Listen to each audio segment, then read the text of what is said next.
जय Hind all of you, this is Yogendra. और आज के वीडियो में हम बात करेंगे क्लास 8th इंग्लिश जो है उसकी 8th ग्रेड अभ्यास पुस्तिका, जिसमें चैप्टर 5 तक हम देख चुके हैं। आज हम देखेंगे चैप्टर 6 से लेकर के चैप्टर 8 तक।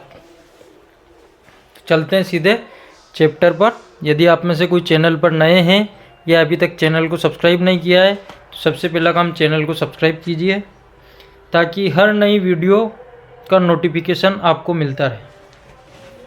चैप्टर 6 से हमारा मीजर फॉर मीजर, जैसे को तैसा क्वेश्चन है। सबसे पहले हमारे मल्टी चॉइसेस क्वेश्चन है। पहला है, Krishna Deoria rewarded the artist with the. Artist को राजा ने, कृष्ण देवरिया राजा का नाम है, क्या रिवार्ड दिया? तो उसको चीफ मिनिस्टरशिप दी, उसको चीफ मिनिस्टर बनाया। हु वांटेड तेनाली रमन से हेल्प। कौन तेनाली रमन की सहायता चाहते थे? The elders of the town. गांव के जो बड़े लोग थे, बुजुर्ग लोग थे, वो उनकी सहायता चाहते थे। राजा वर्मा वाज। राजा वर्मा को ही चीफ मिनिस्टर बनाया था। तो कौन था ये? तो एन आर्टिस्ट था, एक बहुत अच्छा उत्कृष्ट चित्रकार था। Who was invited by the king Krishna Devaraya to draw his portrait. राजा कृष्ण देवरिया के द्वारा अपने चित्र को बनाने के लिए किसको बुलाया गया था? तो राजा वर्मा। पूरा क्वेश्चन में से वाज इन्वाइटेड पूरा लिख देंगे सभी। राजा वर्मा हमको याद रखना है, राजा वर्मा को उसके लिए बुलाया गया था। Change the gender of the following word. King का क्वीन सभी कर ही देंगे। नेक्स्ट है, what was the name of the king. राजा का नाम क्या था? कृष्ण देवरिया उसका नाम था। Was the name of the king. Who prepared sumptuous feast for the king.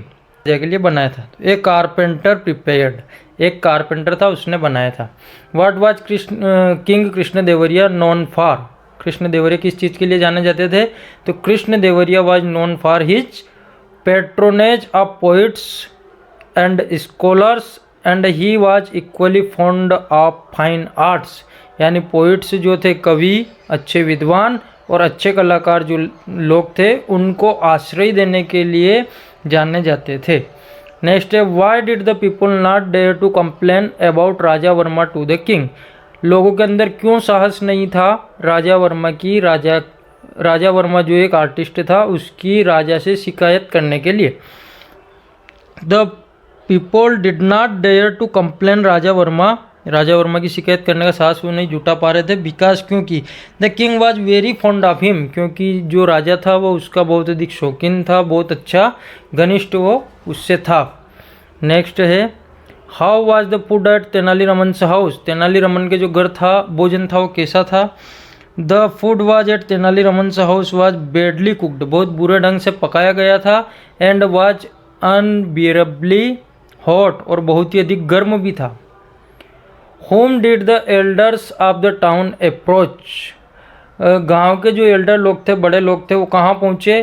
The elders of the town finally approached Tenali Raman's help. आखिरकार वो तेनाली रमन की सहायता के लिए पहुँचे, तेनाली रमन से सहायता मांगने पहुँचे। डिस्क्राइब द कैरेक्टर ऑफ राजा वर्मा। राजा वर्मा का चरित्र कैसा था, स्वभाव कैसा था, उसका वर्णन करो। Raja Varma is a brilliant artist, बहुत अच्छा आर्टिस्ट था। He can draw images of prominent characters of man and women from the Puranas. वह पुराणों के जो महत्वपूर्ण चरित्र थे, लोग, पुरुष और महिलाएं थी, उनके बहुत उत्कृष्ट चित्र बनाता था। He was dear to the king, और वह राजा का प्रिय भी था। What did Raja Varma do when he came to know about the awkward incident at Raman's house. Tenali Raman के घर जो बद्दी या बुरी दुर्घटना हुई, जब उस बारे में राजा वर्मा ने जाना तो उसने क्या किया? When Raja Verma came to the know about the awkward incident. awkward की स्पेलिंग सही कर लेंगे सभी, ये गलत छपी है, AW। awkward incident at Raman's house he immediately resigned from his post. जब उसको, राजा वर्मा को, रमन के घर पर, तेनाली रमन के घर जो बुरी घटना हुई, भद्दी घटना हुई, जब उसके बारे में पता चला तो उसने तुरंत ही अपनी पोस्ट से रिजाइन दे दिया। चैप्टर 7 है हमारा, वाटर एवरीवेयर, सभी जगह पानी ही पानी। और पानी ही पानी वाले चैप्टर को देखते हैं हम। It's raining cats and dogs, means cats and dogs की बारिश हो रही है, इसका आशय है। तो ये एक प्रोवर्ब है, इट इंडिकेट्स हेवी रेनफॉल, और हेवी रेनफॉल की ओर ये इशारा करता है। नेक्स्ट है which of the following is not a disaster, कौन सी चीज़ इनमें से डिसेस्टर नहीं है, प्राकृतिक आपदा नहीं है। An accident, a flood, a fire, a fair, a fair लिखा हमने। Are the floods caused by natural forces only, क्या प्राकृतिक शक्तियों के कारण ही बाढ़ आती है। No the floods are not caused by natural forces only, केवल प्राकृतिक शक्तियों के कारण ही नहीं आती है। Who discusses the causes and affects of floods with the students, कौन बच्चों के साथ फ्लड के प्रभावों और कारणों पर बातचीत कर रहा है। Head master discusses the causes and effects of floods with the students, head master बात कर रहे हैं। Are the floods caused by light rainfall और बाय हेवी रेनफॉल, फ्लड किस कारण से आती है, हल्की वर्षा से या तेज वर्षा से। The floods are caused by heavy rainfall, तेज गति से जब वर्षा होती है तब बाढ़ आती है। नेक्स्ट क्वेश्चन है encircle the odd word and write, encircle करना था अपने को, कोलेरा, मलेरिया, डायरिया और इलनेस, इलनेस निकाला हमने इसमें से। नेक्स्ट है how is disaster a harmful for people, कैसे जो प्राकृतिक आपदा होती है वो लोगों के लिए खतरनाक होती है।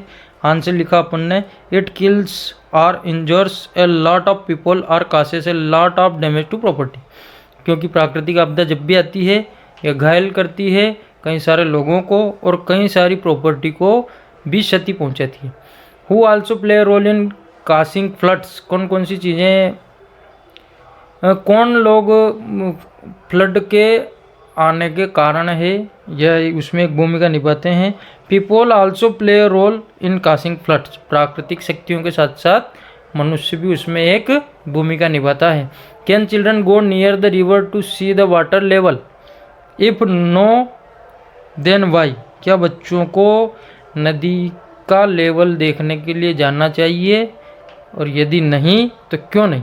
No children can not go near the rivers to see the water level, water level देखने नहीं जाना चाहिए। बिकॉज इट इज़ रिस्की, क्योंकि ये बहुत ही रिस्की मामला हो सकता है। हियर, हियर, विदर, विदर होमोफोन्स लिखने थे जिनका प्रोनाउंसिएशन सेम है, अर्थ डिफरेंस है तो हमने। How to disinfect our houses after the floods, जब बाढ़ आती है और बाढ़ के जब चले जाने के बाद हाउस को इन्फेक्शन फ्री करने के लिए हम क्या करना चाहिए, कैसे करते हैं। We can spray some pesticides, कुछ पेस्टिसाइड छिड़क सकते हैं like DDT, lime water, kerosene in and around the house, घर के अंदर और बाहर। To disinfect our houses after the floods, floods के बाद घर को डिसइंफेक्ट करने के लिए। Suppose a watchman informs us that the situation of floods is getting worse और alarming, what should we do. कल्पना करो कि वॉचमैन आपको सूचना देता है कि फ्लड जो है वो बहुत ही बेकार होने वाली है या बढ़ने वाली है। व्हाट शुड वी डू, हमें क्या करना चाहिए। We should go towards a higher places, हमें बड़े स्थान पर, ऊंचे स्थान पर चले जाना चाहिए। विथ सम ईटेबल्स, कुछ खाने की सामग्री लेकर के। It is better to shift to a house like a school, buildings, temple etc, और अच्छा होगा हमारे लिए कि हम किसी पक्की इमारत में आश्रय लें। विद्यालय हो सकता है, मंदिर हो सकता है, ग्राम पंचायत भवन हो सकता है, या कोई हमारे जो मित्र है उनका घर भी हो सकता है। Lesson at the moon poem है, पोइम को देखते हैं। द मून पोइम हमसे क्या कहती है, तो क्वेश्चन इसका फर्स्ट है द मून शाइन्स, चंद्रमा चमकता है। On thieves on the garden wall. An elephant trumpets, elephant की आवाज़ लिखनी थी। The rhyming word for wall is all of this, बाल भी है, टाल भी और हाल भी है। Right the rhyming words from the following words from the poem, rhyming word तो लिखना है परंतु पोइम में से ही छाट कर लिखना है। तो सुन का हो जाएगा मून और नून, फेट का हो जाएगा केट और bat. Who is the poet of the poem the moon, R.L. Stevenson. Next है where does the moon shine, चंद्रमा कहाँ चमकता है। The moon shines on thieves on the garden wall, हमने इसको मल्टी चॉइसेस क्वेश्चन में भी लिखा था। Pick the word odd word and write in the given box, odd word निकालना है। Sun, stars, trees, moon, sun, stars और moon आसमान में होते हैं, ट्रीस अलग है, ओड है, हमने निकाल दिया है। What is the mouse doing, the mouse is squeaking. Write the name of the 4 animals mentioned in the poem the moon.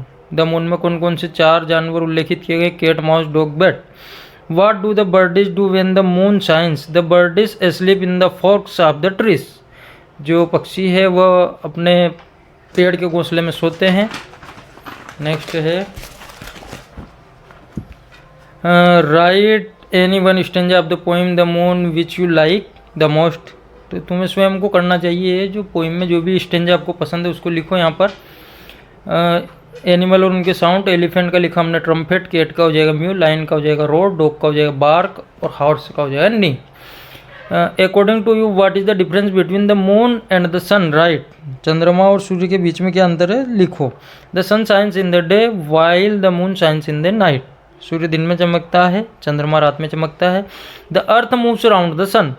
जो पृथ्वी है वह सूर्य की परिक्रमा करती है। But the moon moves around the earth. बल्कि जो चंद्रमा है वह पृथ्वी की परिक्रमा करता है।